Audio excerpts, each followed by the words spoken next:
Bladesmiths, welcome to the forge. All right, gentlemen, on your anvils is a cloth. Go ahead and lift that up.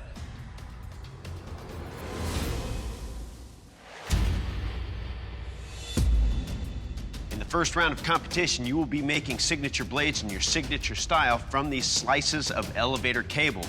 A giant chunk of elevator cable. What the hell am I gonna do with that? Good luck, Bladesmiths. Your 3-hour forge time starts now. My plan is to cut that chunk of steel down. It's a huge amount of steel. So I have to weld the end shut.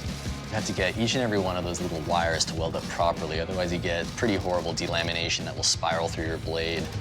You gotta get flux all inside that bundle and avoid oxidation. Oh, there you go. I'm actually very glad that this isn't my forge because I'm gonna flux the crap out of this thing. The forecast today is flurries of flux. Forge welding multiple layers of steel is a very risky process. So he's managed to get both of those pieces welded together. So he's back to a nice sized billet. Once he starts drawing that out, he should have plenty of material. When the metal starts to move, you go into like a Zen kind of mindset. You become probably one person within yourself. It's like a runner's high, almost. I'm in my zone. I'm gonna rock this thing. I come up to a problem. I see that my billet at this point is too thin. Okay, I know I have to cut it in half and forge weld it back together. I weld the two pieces together, and I'm off to the forges again. There's no pocketing. That tells me I have a knife in the running. I am super stressed out. I cut this open with the chop saw, and nothing is welded. DJ looks like he's not even working with as much material now. I'm just grabbing whatever usable metal's left, and I'm welding it together. I need to put my flux on it, get it back in the forge until it gets up to the heat, and then try to press it together. I don't have too much more to work with. I used and ruined a lot of other cable. All right, DJ's heading over to the press right now. If I can't get this forge welded, I am about as much as out of luck as it comes. Oh, there he goes.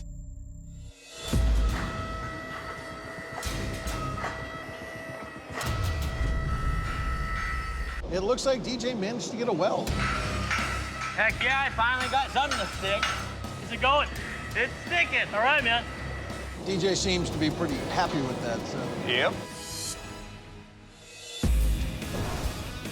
I realize the shape is almost there, and I don't really want to keep messing with them, so it's time to quench. Okay, there it goes. Todd just put that knife into the quench oil. There's no warpage in it. I'm cleaning the blade up, and there's an occlusion at the end of the blade that magically appears from nowhere. I'm running out of time. I'm not really sure I can get everything done. By using the torch, I'm going to heat up the edge of the steel at a different temperature than the back of the steel.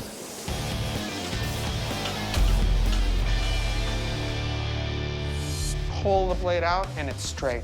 I'm looking the blade over. I do have a few inclusions. I can't do anything about that. We're at the end. It's done.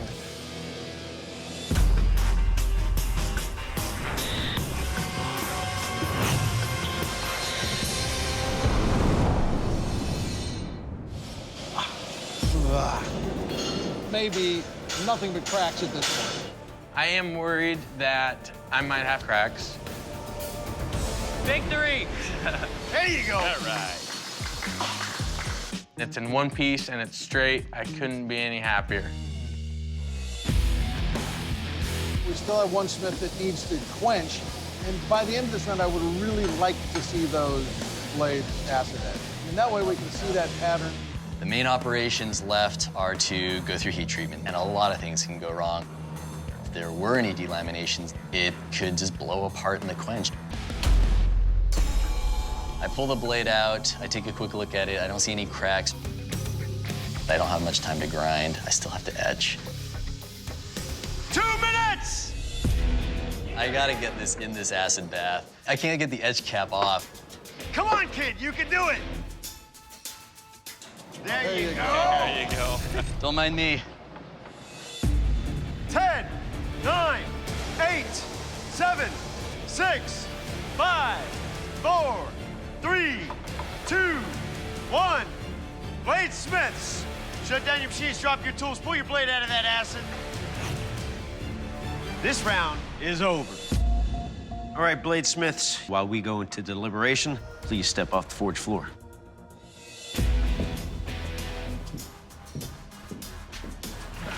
Oh, guys, here we go, huh? Yeah. All right, judges, our bladesmiths have turned in their work. Let's get into the details. We're gonna start with Todd's blade. I like Todd's shape. You know, it's solid. You can see how it gets fat towards the tip, and he's kind of lucky that that happened because of that delamination. And he can, just by grinding on that one side, get that delam out of there. Let's move on to our next bladesmith, and that is DJ. DJ put in some good work. If you look at these delams, you can actually see them fold over the back, but you don't see them travel down the side of the blade, either from the edge or from the spine, and that's a good thing. Let's move on to our next bladesmith, Sam. When you look at Sam's blade, it mimics the way he was working out there. Very cool, everything was controlled. You can see the beautiful patterns here, but if you follow the lines, it all leads to cracks. And we're gonna say, well, maybe he can grind them out. No, this is thin because he's been grinding on this. I don't think any more grinding is gonna fix it. Let's move on to Derek. His steel looks pretty solid. I don't see any major delaminations or anything like that. It is heavy, though. There is a slight warp in the blade that I think can be mitigated with some grinding on this side here. Doug, have you made your final decision? Yes, I have. Dave? Oh, yeah. Ben? Yes. Let's go tell our smiths. Bladesmiths, in the first round of competition, we gave you the challenge of using twists of elevator cable from which to forge your blades. But for one of you, the ride stops right here on this floor. Sam, your blade didn't make the cut. Sam, your blade had those spiral delaminations going all the way along it, and they would need to be ground out.